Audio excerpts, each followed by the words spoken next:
Hi guys, welcome back to YouTube channel. So as you know कि हम आपके इस एग्जाम एंटर यूट्यूब चैनल पे आपकी पूरी की पूरी black book vocabulary easy mnemonic tricks के साथ absolutely free of cost complete कर रहे हैं। तो उसी सीरीज को आगे बढ़ाते हुए आज के आपके जो next one word substitution words हैं वो लेते हैं। लेकिन लेक्चर स्टार्ट करने से पहले छोटा सा intro information for our new subscribers के हम आपके इस यूट्यूब चैनल पे आपकी पूरी की पूरी black book vocabulary easy mnemonic tricks के साथ कंप्लीट कर रहे हैं, जिसमें कि हम हर एक वर्ड से रिलेटेड एक ट्रिक बनाते हैं जो कि उसी वर्ड से रिलेटेबल होती है। ऐसा नहीं कि कुछ भी रिलेट करवा देते हैं, जो गिवन वर्ड होता है उसी से हूबहू मिलती जुलती एक ट्रिक बनाते हैं, जिससे कि आप जब नेक्स्ट टाइम वो वर्ड देखोगे तो आपके दिमाग में वो ट्रिक तुरंत आ जाए। तो इसी तरीके से अगर आपको भी आपकी पूरी की पूरी black book vocabulary free of cost complete करनी है तो अभी हमारा चैनल सब्सक्राइब कर लीजिए। और यहाँ जो हमारे सेशंस होते हैं इनकी खास बात ये रहती है कि आपको यहाँ नोट्स बनाने की भी कोई जरूरत नहीं होती। हमने आपकी नोट्स बनाने की झंझट भी यहाँ खत्म कर दी। आपको ये जो प्रिंटेबल एच की क्वालिटी की पीडीएफ्स हैं ये आपको फ्री ऑफ कॉस्ट हमारे टेलीग्राम चैनल पे मिल जाएंगी, जिसका लिंक आपको डिस्क्रिप्शन में मिल जाएगा। अदरवाइज आप @exam टेलीग्राम करके टाइप करोगे, टेलीग्राम पे जाके फिर भी इन पीडीएफ्स को फ्री ऑफ कॉस्ट डाउनलोड कर पाओगे। तो इसी सीरीज को आगे बढ़ाते हुए आज के जो नेक्स्ट वन वर्ड सब्स्टिट्यूशन है वो लेते हैं। So let's get started. So the word is ennui. Ennui का मतलब होता है a state of mental weariness from lack of occupation. मतलब मैं आपको सिंपल लैंग्वेज में समझाता हूँ कि एन्युई का मतलब होता है ना, जब किसी बंदे के पास जॉब नहीं होती, कोई जो बेल्ला होता है उसके दिमाग में ना 24 घंटे एक टेंशन सी होती है ना कि यार कब जॉब मिलेगी या मेरा आगे क्या होगा। ये देखो बंदा कैसे जॉब के बिना कैसे टेंशन में बैठा है, तो इसी को एन्युई कहते हैं। समझिए। अब देखो एन्युई को आप ट्रिक के थ्रू ऐसे याद रखोगे कि एन्युई साउंड्स लाइक है नहीं। एन्युई 2 दिन बार प्रोनाउंस करो, एन्युई है नहीं, एन्युई है नहीं, एन्युई है नहीं, बस याद हो गया आपको। मतलब कि जब किसी बंदे की लाइफ में जॉब है नहीं होती, क्या नहीं होती, जॉब है नहीं होती, कि जॉब नहीं है तो वो क्या करता है, 24 घंटे सोचता रहता है। मतलब 24 घंटे खाली बैठा है तो खाली दिमाग शैतान का घर, वो 24 घंटे ये सोचता रहेगा यार जॉब है नहीं, अब आगे मेरा क्या होगा, आगे मैं कैसे अपनी सर्वाइवल आगे कंटिन्यू करूंगा, कैसे कब मेरी जॉब लगेगी, कब मैं पैसे इकट्ठे करूंगा। ये सारी चीज़ें मतलब सताती रहती हैं जब बंदे के पास जॉब नहीं होती। तो बस वैसे ही आपने ट्रिक बना ली, एन्युई साउंड्स लाइक है नहीं। और जब दिमाग बंदे के पास जॉब नहीं होती, जॉब है नहीं होती, तब उसके दिमाग में ऐसे उल्टे सीधे ख्याल आते रहते हैं। मतलब वरीनेस रहती है उसके दिमाग में 24 घंटे। बस इस तरीके से आप इसको याद कर लोगे। सेंटेंस में कैसे यूज करना है इसका, he felt ennui during the holidays. मतलब हॉलीडेज पे क्या था, उसके पास जॉब नहीं थी तो वो क्या फील कर रहा था, एक तरीके का असंतोष फील कर रहा था, वरीनेस फील कर रहा था, तो उसी को एन्युई कहते हैं। सो the next word is ensemble. Ensemble का मतलब होता है एक ग्रुप ऑफ डांसर्स, एक्टर्स या परफॉर्मर्स। मतलब कि कुछ कलाकार होते हैं ना जो ग्रुप में परफॉर्म करते हैं, उसी को कहते हैं एंसेम्बल। कलाकारों की जो मंडली होती है उसको क्या कहते हैं, एंसेम्बल कहते हैं। समझ गए। अब इसको आप ट्रिक के थ्रू ऐसे याद रखोगे कि एंसेम्बल को आप ब्रेक कर लोगे। कैसे, देखो एंसेम्बल को आप ऐसे ब्रेक करो कि इन से मैं और बले बले, मतलब बड़े बड़े, इन से मैं और बड़े बड़े। कैसे, समझ लो कि एक कोई ऑर्गेनाइजर है। ऑर्गेनाइजर ये है ना, जो एक ऑर्गेनाइजर होते हैं ना जो किसी भी ग्रुप को परफॉर्म करवाते हैं, इनके पीछे एक ऑर्गेनाइजर है जो कि क्या करता है कि बड़े बड़े कॉन्सर्ट्स में इनको परफॉर्म करवाता है ले जाके, है ना, ऐसे ही होता है। तो जो वो ऑर्गेनाइजर है वो क्या कहेगा, वो कहेगा कि इन जो परफॉर्मेंस है, मतलब इन ये जो परफॉर्मेंस है इनसे मैंने बड़े बड़े कॉन्सर्ट्स करवाए हैं, ऐसे ही बोलेगा। तो इसी को आप ट्रिक के थ्रू ऐसे याद रखो कि EN को इन, SE को से, M को मैंने और BLE को बले, मतलब बले को बड़े बड़े। तो इनसे मैंने बड़े बड़े कॉन्सर्ट्स करवाए हैं। किन से, जो ये कलाकार हैं, ये जो कलाकारों की मंडली है, इनसे मैंने बड़े बड़े कॉन्सर्ट्स करवाए हैं। तो इनसे मैंने बड़े बड़े मतलब इनसेम्बल समझ गए। ऐसे करके आपने इसको ट्रिक के थ्रू याद कर लिया। So the next word is enshrine. Enshrine का मतलब होता है प्रिजर्व ए राइट, ट्रेडिशन और आइडिया। किसी राइट को, ट्रेडिशन को या आइडिया को सुरक्षित करना या संरक्षित करना क्या कहलाता है, एनश्रिन कहलाता है। अब एनश्रिन को आप ट्रिक के थ्रू ऐसे याद रखोगे कि इसको 2 पार्ट में डिवाइड कर लो। कैसे, पहला पार्ट एंश्योर, ठीक है, ENSHR को आप जो रिलेट कर लो वो कर लो एंश्योर से। ये साउंड्स भी कर लो एंश्योर के जैसा, एंश्योर। और जो लास्ट वर्ड है INE, इसको इन्हें, समझ के, एंश्योर इन्हें 2 पार्ट में डिवाइड कर लिए। अब आप इसको ऐसे याद रखोगे कि आप जो कई माँ बाप होते हैं ना, वो माँ बाप क्या करते हैं कि अपने बच्चों को ट्रेडिशंस के बारे में सिखाते हैं, अपने जो रीति रिवाज हैं उनके बारे में सिखाते हैं कि पूजा कैसे करनी है, अपने बड़ों का आदर सत्कार कैसे करना है। और वो क्या कहते हैं कि जो हमारे ट्रेडिशंस हैं इन्हें हमें क्या करना है, इन्हें एंश्योर करो कि ये सुरक्षित रहें। अपने बच्चों को कहते हैं कि हमने आपको सिखाया और आप अपने आगे जनरेशन को सिखाना और ये एंश्योर करना कि इन्हें संरक्षित रखा जाए। तो एंश्योर करना, इन्हें क्या रखा जाए, सुरक्षित रखा जाए। किन्हें, जो हमारे ट्रेडिशंस हैं या आइडियाज़ हैं, ऐसे ही होता है ना। तो एंश्योर करना कि इन्हें सुरक्षित रखा जाए, किन्हें, हमारे जो ट्रेडिशन या आइडियाज़ हैं। समझ गए ना, इसीलिए आप इसको याद कर लोगे। नेक्स्ट जो आपके पास वर्ड है वो है एंटोमोलॉजिस्ट। एंटोमोलॉजिस्ट का मतलब होता है a scientist who studies insects. जो कीट विज्ञानी होता है ना उसको एंटोमोलॉजिस्ट कहते हैं। और मैंने आपको बहुत बार बता दिया कि जो रूट वर्ड्स हैं उनके साथ भी हम सारे के सारे वर्ड्स को पढ़ रहे हैं। और जो लॉजिस्ट होता है ये क्या होता है, जो उसके साथ जो प्रीफिक्स लगा होता है उसको करने वाला। और जो लॉजी होती है वो क्या होती है, वो साइंस होती है, जो पीछे उसके वर्ड लगा होता है उसकी साइंस होती है, उसकी स्टडी होती है। तो एंटोमोलो में जो एंटोमो आ रहा है ना, एंटोमो, तो जो एंटोमो है ये रूट वर्ड है किसका, इंसेक्ट्स का। Entomo is a root word for insects. और इसको आप ऐसे भी याद रख सकते हो कि एंटोमो किसकी तरह साउंड कर रहा है, एंड की तरह साउंड कर रहा है ना, चींटी, इंसेक्ट। तो बस उसी से आप रिलेट कर लो। Entomo is a root word for क्या, इंसेक्ट्स। तो इंसेक्ट मतलब कीट। तो कीट विशेषज्ञ जो होता है, कीट विज्ञानी जो होता है उसको क्या कहते हैं, एंटोमोलॉजिस्ट कहते हैं। इसी आपने याद कर लिया। नेक्स्ट अभी देखो, अभी बताया था मैंने कि जो लॉजी होता है वो क्या होता है, वो होता है उसकी स्टडी करना। तो बस यहाँ क्या गया, एंटोमोलॉजी। तो एंटोमो आपने भी याद किया कि इंसेक्ट्स होते हैं और लॉजी मतलब स्टडी करना। तो जो साइंटिफिक स्टडी करे किसकी, वॉर्म्स की, इंसेक्ट्स की, कीट की, उसको क्या कहेंगे, एंटोमोलॉजी। एंटोमोलॉजी कहेंगे। जो साइंटिफिक स्टडी होती है उसको कहेंगे एंटोमोलॉजी। तो कंफ्यूज मत होना। नेक्स्ट जो वर्ड है वो है एनबीएबल। अब एनबीएबल का मतलब होता है ईर्ष्या के योग्य, मतलब लाइकली टू अराउज एनबी। देखो मैं आपको सिंपल लैंग्वेज में समझाता हूँ। किसी बंदे को आपको देख के कई बार जेलसी फील हो जाती है ना, कि उसके पास ऐसी चीज़ है जो आपके पास नहीं है, और उसकी जो अच्छाई है या उसकी कोई अट्रैक्टिवनेस है उसको देख के कई बार आपको एनवी फील होता है। कई बार किसी का गुड हेयर स्टाइल देख के, कई बार किसी की गुड सेंस ऑफ क्लोथिंग देख के, ऐसा कई बार ईर्ष्या का सेंस आता है ना आपके दिमाग में या आपके दिल में, उसी को एनबीएबल कहते हैं। तो इसको आप ट्रिक के थ्रू ऐसे याद रखोगे कि आपने एनबी कंपनी का एक सेंट देखा होगा, परफ्यूम देखा होगा ना, एक एनबी एनबी करके आता है परफ्यूम। तो बस उसी से याद कर लो एनबी। देखो कंपनी भी कितने सोच समझ के अपने परफ्यूम्स या अपने ब्रांड का नाम रखती है कि एनबी। उन्होंने रखा ही अपने ब्रांड का नाम इसलिए है कि अगर कोई उसको वेयर करेगा तो सामने वाला उसकी खुशबू से ईर्ष्या करने लग जाएगा। तो देखो कितना बढ़िया उन्होंने नाम रखा है कि एनबी एबल, मतलब which is able to arouse envy. समझ गए ना, कि जिससे लोगों को ईर्ष्या का भाव उत्पन्न हो सके कि इसने इतना बढ़िया सेंट डाला है, मेरे पास क्यों नहीं, मैं भी ऐसा सेंट लूंगा और मेरे मेरे मेरे पास से भी इतनी बढ़िया खुशबू आएगी। तो वहीं से आप इसको रिलेट कर लो कि एनबी परफ्यूम, एनबी एबल, जो कि एबल होता है ईर्ष्या को अराउज करने, मतलब जेलसी को अराउज करने के योग्य होता है। उसी को आप इसको याद कर लो। तो द नेक्स्ट वर्ड इज ईफेमेरल। अब ईफेमेरल का मतलब होता है lasting for a very short time, मतलब जो चीज़ क्षणिक हो, बहुत शॉर्ट टर्म के लिए जो लास्ट करे उसको कहते हैं ईफेमेरल। अब ईफेमेरल को आप ऐसे याद रखोगे कि इसको 3 पार्ट में डिवाइड कर लो, ई फेम और ई रल। समझ गए कैसे आपने डिवाइड किया कि ई फेम और ई रल। अब ई फेम को आप ऐसे याद कर लो कि फेम को रिलेट कर लो, फेम जो होता है ना शान शौकत, वो वाला फेम। और ई रोल, रल को आप रोला, जो रोला जमता है वैसा। तो हमने पहले भी पढ़ा था कि जो थोड़े बुजुर्ग होते हैं वो कैसे एक्सेंट में बात करते हैं कि ई लगा के बात करते हैं वो, है ना ऐसे।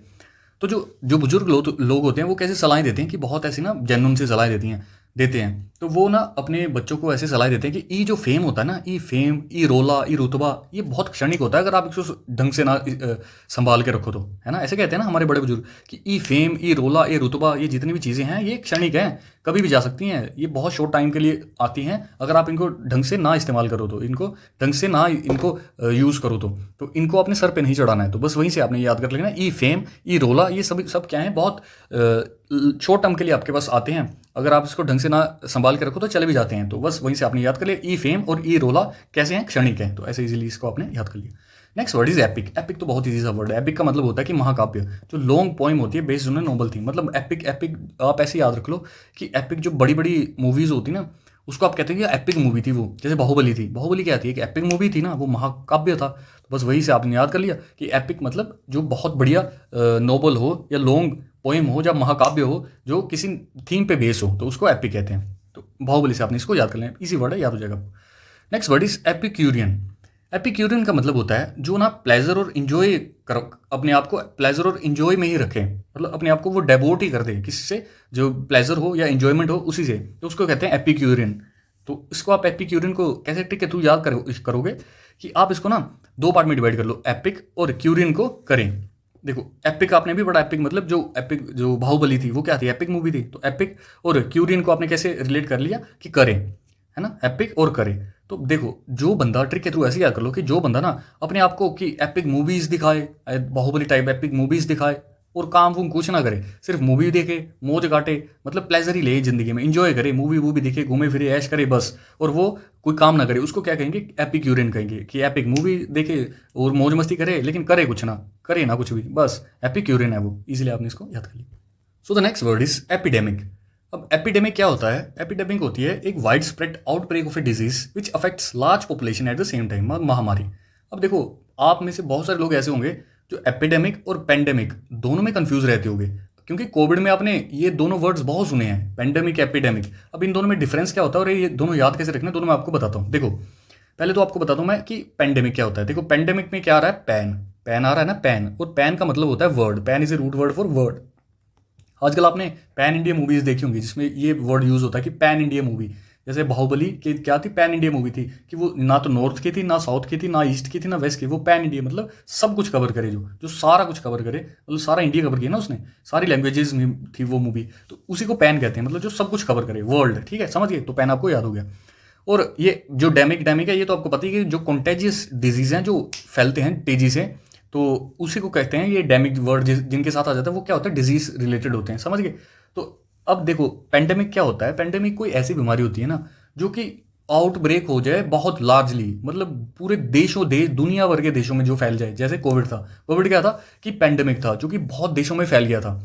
लेकिन जो एपिडेमिक होती है ना, एपिडेमिक एक डिजीज होती है, महामारी ही होती है वो भी, लेकिन जो महामारी जो कम होके किसी एक स्थानीय इलाके तक ही सीमित रह जाए, कि जो कम होके किसी एक पर्टिकुलर एरिया में ही हो, पूरे के पूरे वर्ल्ड में ना होके एक छोटे एरिया में हो, उसको एपिडेमिक कहते हैं, समझ गए ना। तो एपिडेमिक क्या होता है, एपिडेमिक एक सडन अनएक्सपेक्टेड इंक्रीज डिजीज ही होती है, लेकिन with in a specific area, मतलब लोकलाइज एरिया। लेकिन जो पेंडेमिक होता है वो क्या होता है, पेंडेमिक एपिडेमिक ही होता है एक तरीके का। लेकिन जो एपिडेमिक जो मतलब लार्जली फैले तो सही, अनएक्सपेक्टेडली इंक्रीज तो हो, लेकिन उसकी इंक्रीजमेंट वर्ल्ड वाइड हो जाए, पूरी दुनिया में, समझ गए ना, कि मतलब बहुत देशों में बड़ा, जो बड़े लार्ज एरिया को कवर करे, वो क्या पेंडेमिक। और एपिडेमिक वो भी एक डिजीज होती है जो इंक्रीज होती है लेकिन छोटे एरिया में। तो समझ गया, एपिडेमिक और पेंडेमिक दोनों में डिफरेंस आपको बड़ी तरीके से समझ आ गया। तो ऐसे करके आपने इसको याद करिए। Next word is epilepsy. अब एपिलेप्सी का मतलब होता है कि a disease causing a person to fall unconsciously involuntarily. मतलब देखो, मैं सिंपल भाषा में बताऊंगा, मिर्गी का दौरा नहीं पड़ता ऐसे लोगों को, मिर्गी का दौरा एकदम से पड़ जाता, मिर्गी का दौरा, उसी को एपिलेप्सी कहते हैं इंग्लिश में। अब एपिलेप्सी को आप याद कैसे रखोगे कि एपिलेप्सी को दो पार्ट में डिवाइड कर दो, अपील मतलब APIL अपील, और एप्सी, बस एपिल एप्सी, अपील एप्सी। अब देखो, इसको आप ट्रिक के थ्रू ऐसे याद रखोगे। अपील जो APIL है, इसको आप रिलेट कर लो अपील से। अपील होता है ना, जैसे अपील करते हो आप, जैसे आप क्रिकेट खेलते हो तो क्रिकेट में जब जो LPW होता है उससे जब जैसे पैड में बॉल लगती है तो जो बॉलर है वो अपील करता है, उसको अपील कहते हैं, है ना। और जो एप्सी, एप्सी मतलब आपसी, एप्सी को रिलेट कर लो आपसी, अपील आपसी, एपिलेप्सी अपील आपसी, समझ गए। तो देखो, अचानक कोई बंदा ना ऐसे नीचे गिर जाए, अनकॉन्शियसली नीचे गिर जाए, उसको मतलब अपील करने का भी टाइम ना मिले। आपसी बातचीत में ऐसे बात कर रहा होगा आपसे, और बात करते करते ही आपसी बातचीत में ही वो क्या कर रहा है, नीचे गिर जाए, उसको अपील करने का टाइम भी ना मिले, मतलब बोलने का टाइम भी ना मिले किसी को कि मुझे कुछ हो रहा है, तो उसी को क्या कहते हैं, मिर्गी का दौरा, एपिलेप्सी कहते हैं, समझ गए ना। अपील करने का टाइम भी ना मिले, आपसी बातचीत में ही वो गिर जाए, तो उसको क्या कहेंगे, एपिलेप्सी, मतलब मिर्गी का दौरा पड़ गया इसको। तो ऐसे इजीली आपने इसको याद कर लिया। So next word is epilogue. Epilogue का मतलब होता है ए short speech at the end of a play. मतलब कोई प्ले हो रहा है, कोई प्रोग्राम हो रहा है, उसके जो एंड में स्पीच दी जाती है ना, एंड होने के बाद, उसको एपिलॉग कहते हैं। जो खत्म हो गया प्ले, उसके बाद ऐसे आभार प्रकट करते हैं कि ठीक है, आपका बहुत बहुत धन्यवाद, आपने हमारा शो देखा, ऐसे वैसे, तो उसको एपिलॉग कहते हैं, समझ गए। अब एपिलॉग को आप ट्रिक के थ्रू ऐसे याद रखोगे कि इसमें तो पहले तो आपको मैं ट्रिक बता देता हूँ, उसके बाद आपने एक रूट वर्ड भी याद रखना है इसमें। एपिलॉग जैसे आपके जो स्कूल हैं या कॉलेजेस हैं, उनमें भी क्या होता है, कई बार ऐसे प्रोग्राम होता है ना, तो प्रोग्राम होने के बाद जो आपके जो एंकर होते हैं, उसको जो आपके चीफ गेस्ट आए होते हैं, या आपके प्रोग्राम में अगर पेरेंट्स आए होते हैं, तो वो क्या कहते हैं कि जी आप लोगों का बहुत बहुत धन्यवाद, जो आप हमारे इस प्रोग्राम में आप शामिल हुए और आपने ये हमारा प्रोग्राम देखा, ऐसे कहते हैं ना। तो ऐसे जेस्चर के लिए ऐसे कह देते हैं कि आप लोगों का बहुत बहुत धन्यवाद जो आपने हमारा प्रोग्राम देखा। कब ऐसा कहते हैं, जबकि वो पूरा प्रोग्राम खत्म हो जाता है। तो बस वहीं से आपने याद रख लेना कि आप लोग मतलब एपिलॉग, आप लोगों का बहुत बहुत धन्यवाद, एपिलॉग कि आप हमारा प्रोग्राम देखने आए, अब हमारा प्रोग्राम यही एंड अप होता है, ऐसे इजीली समझ गए। दूसरा, इसमें जो लोग है, LOGUE है, ये लोग है रूट वर्ड, किसका रूट वर्ड है, स्पीच या कम्युनिकेशन का। तो जहां लोग आ जाए वहां समझ जाना कि कहीं ना कहीं स्पीच या कम्युनिकेशन की बात हो रही है। डायलॉग से याद रख लो, डायलॉग में क्या आ रहा है, लोग ही आ रहा है ना, तो उसमें क्या हो रहा है, डायलॉग बोलते हैं ना, स्पीच, तो बस इजीली इसको याद कर लो। तो दोनों तरीके से आपको इसको मैंने याद करना बता दिया। Next word is epistle. Epistle का मतलब होता है ए वर्ड्स लेटर, मतलब एक काव्य पत्र होता है ये एपिस्टल। ये एपिस्टल क्या होता है ना, देखो एपिस्टल होता है एक तरीके का, अगर बाइबल अगर किसी ने पढ़ी होगी ना, तो बाइबल में हैं ये बहुत सारे एपिस्टल, कि इसमें ये रहता है कि जो पत्र होते हैं ना, नॉर्मल पत्र नहीं होता ये एक तरीके का धार्मिक पत्र होता है, तो उसको एपिस्टल कहते हैं, काव्य पत्र, वर्ड्स लेटर। तो एपिस्टल मतलब एक काव्य पत्र। तो इसको आप ट्रिक के थ्रू ऐसे याद रखोगे कि है तो एक तरीके का ये पत्र ही ना, लेटर ही ना एक तरीके का। तो एपिस्टल की sounds like a postal, epistle sounds like a postal, दो तीन बार प्रोनाउंस करो, एपिस्टल अपोस्टल, एपिस्टल अपोस्टल, बस याद हो गया आपको। मतलब कि जो चीज़ पोस्टल करने योग्य हो, पोस्टल में क्या होता है, पोस्ट ऑफिस में क्या पोस्ट करते हो आप, लेटर ही तो पोस्ट करते हो। मतलब पोस्ट ऑफिस में जाके क्या पोस्ट होता है, लेटर ही होता है ना। तो जो ए पोस्टल चीज़ हो, ए पोस्टल थिंग हो, वो क्या होगा, लेटर ही होगा। बस याद हो गया आपको कि एपिस्टल कहीं ना कहीं क्या है, लेटर है एक तरीके का। कैसा लेटर है, वर्ड्स लेटर है, काव्य पत्र है। बस आपने याद कर लिया, क्योंकि नॉर्मल लेटर होगा वो तो लेटर ही, उसको तो लेटर ही कहते हैं। लेकिन कोई लेटर होगा जो वर्ड्स लेटर हो, मतलब काव्य पत्र हो, धर्म पत्र रिलेटेड हो, तो उसको एपिस्टल कहते हैं। बस आपने इसको ईजिली याद कर लिया। Next word is epitaph. Epitaph का मतलब होता है ना, आपने कभी ऐसे जो कब्रें सी होती है ना, उन कब्रों के ऊपर ऐसे पत्थर पे ऐसे नाम वाम लिखा होता है कि in the loving memory of कुछ ऐसा नाम, उसका डेट ऑफ बर्थ, कब उनकी जन्म हुआ, कब उनकी डेथ हुई, तो ऐसा करके। तो उसको एपिटैफ कहते हैं, कि जो इंस्क्रिप्शन लिखे होते हैं किसी टॉम पे, तो उसको क्या कहते हैं, एपिटैफ कहते हैं। समझ गए, समाधि पे जो लिखे होते हैं। अब इसको आप याद कैसे रखोगे कि एपी और टैप, दो पार्ट में इसको डिवाइड कर लो, एपी और टैप, TAPH। अब जो एपी है ना, EPI, ये एक प्रीफिक्स है जिसका नाम होता है, जिसका मतलब होता है अपॉन, ऑन या ओवर, मतलब किसी के ऊपर, किसी के अपॉन, ऑन, अबव। समझिए, epi is a root word, इसका मतलब होता है अपन, अपॉन, ऑन या ओवर। मैंने 100 बार बता दिया, रूट वर्ड्स जहाँ जहाँ आ रहे हैं उनको ऐसे ऐसे याद करते जाओ। लास्ट में आपको सारे सारे रूट वर्ड टिप्स भी हो जाएंगे, बहुत बार रिपीट होंगे। एपीटैफ में एपी जो है वो क्या है, रूट वर्ड है किसका, अपॉन, ऑन या ओवर। समझ गए। वो जो टैप है ये सफिक्स है, मतलब ये बाद में जुड़ता है, जिसको जिसका कि मतलब होता है टॉम्ब या ग्रेव या फ्यूनरल। मतलब जो कबर है, ग्रेव है या फ्यूनरल है, उसको रिलेट करते हैं टैब से।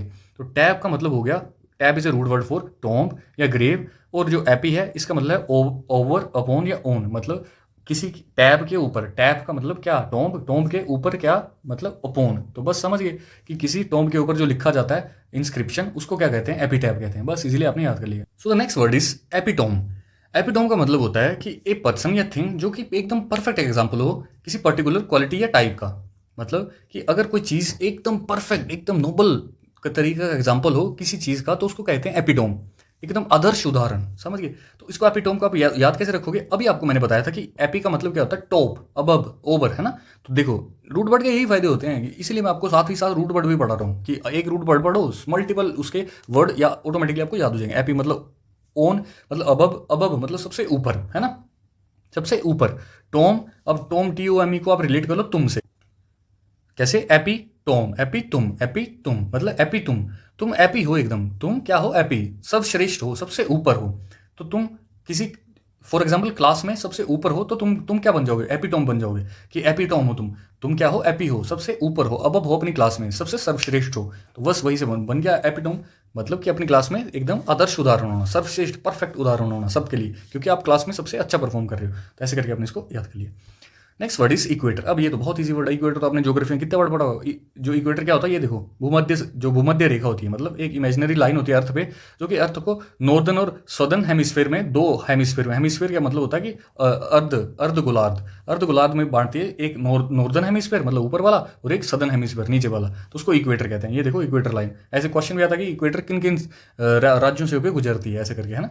तो इक्वेटर आपने याद कर लिया। इजी सा वर्ड है कि जो एक भूमध्य रेखा जाती है अर्थ के बीचों बीच से।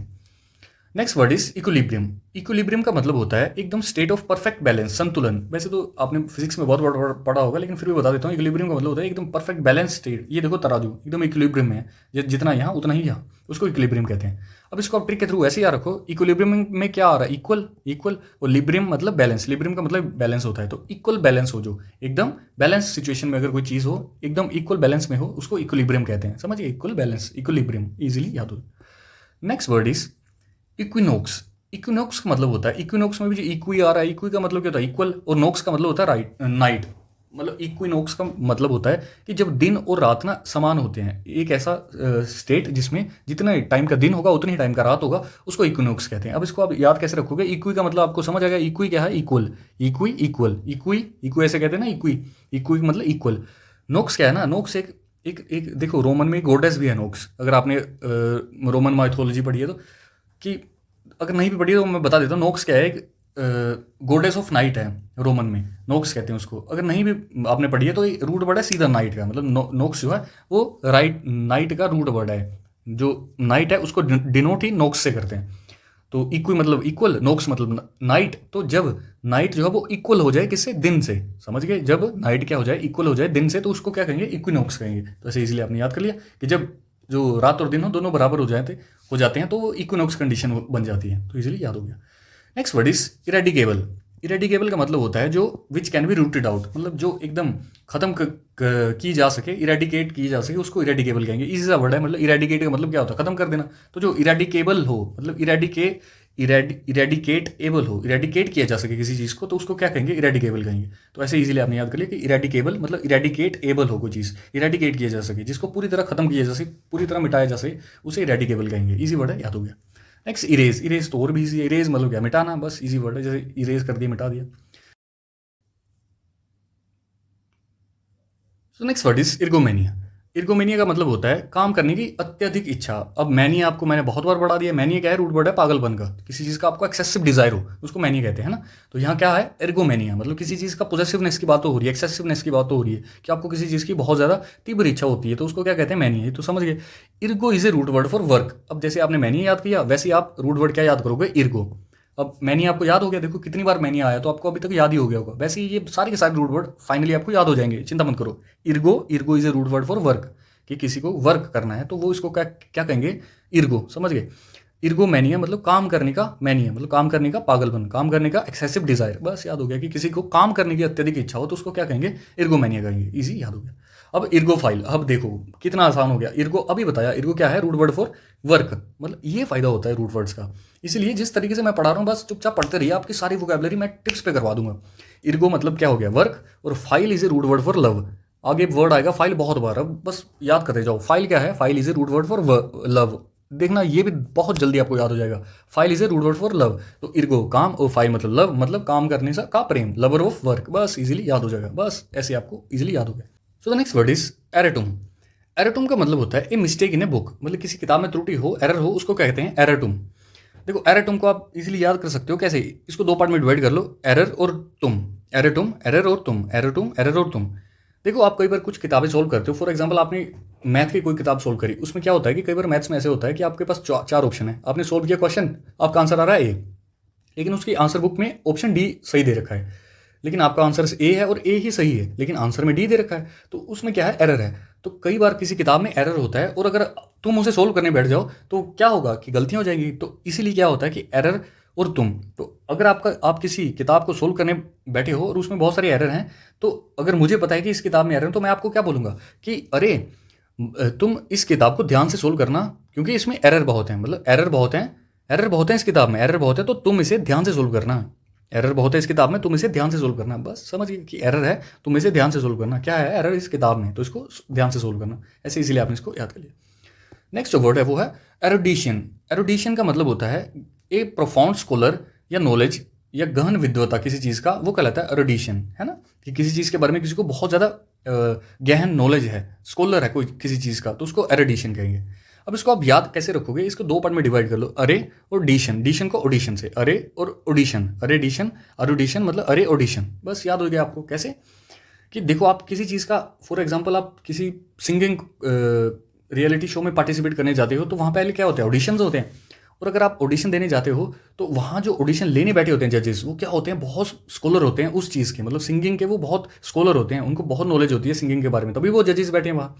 तो अगर आप किसी चीज़ का ऑडिशन देने जा रहे हो, फॉर एग्जांपल सिंगिंग का ऑडिशन देने जा रहे हो, तो वहाँ जो बैठे होंगे वो क्या होंगे, बहुत ज़्यादा विद्वता होंगे, बहुत स्कॉलर होंगे बैठे। तो अगर आप जा रहे हो तो आपके फ्रेंड क्या कहेगा, आपके फ्रेंड ये कहेगा कि अरे भाई अगर तू ऑडिशन देने जा रहा है तो ध्यान से जाना, रियाज करके जाना, क्योंकि वहाँ जो बैठे होंगे जो जजेस वो क्या होंगे, बहुत ज़्यादा स्कॉलर होंगे, बहुत ज़्यादा नॉलेज आदमी होंगे, तो इसीलिए ध्यान से देना अपना ऑडिशन। तो बस याद हो गया। So the next word is escort. Escort तो इजी सा वर्ड है। एस्कॉर्ट का मतलब होता है one who accompanies somebody to protect, मतलब मार्गदर्शी। देखो इस फोटो को ध्यान से देखो, कुछ ऐसी कंपनीज होती हैं जो एस्कॉर्ट सर्विसेज प्रोवाइड करती हैं, किसी को प्रोटेक्शन की जरूरत होती है तो उसको प्रोटेक्शन प्रोवाइड करती हैं, उसको एस्कॉर्ट कहते हैं। इजी वर्ड है, फिर भी आपको बता देते हैं इसको याद कैसे रखना है। कि देखो कुछ ऐसे आपने मूवीज़ में सीन देखे होंगे कि कई बार कुछ अपराधी होते हैं ना, उनको कोर्ट तक ले जाना बड़ा मुश्किल होता है, कई बार उनको ना रास्ते में मार देते हैं कुछ गुंडे वुंडे, तो उनको कोर्ट तक पहुंचाने के लिए क्या लगती है, एक्स्ट्रा प्रोटेक्शन लगती है।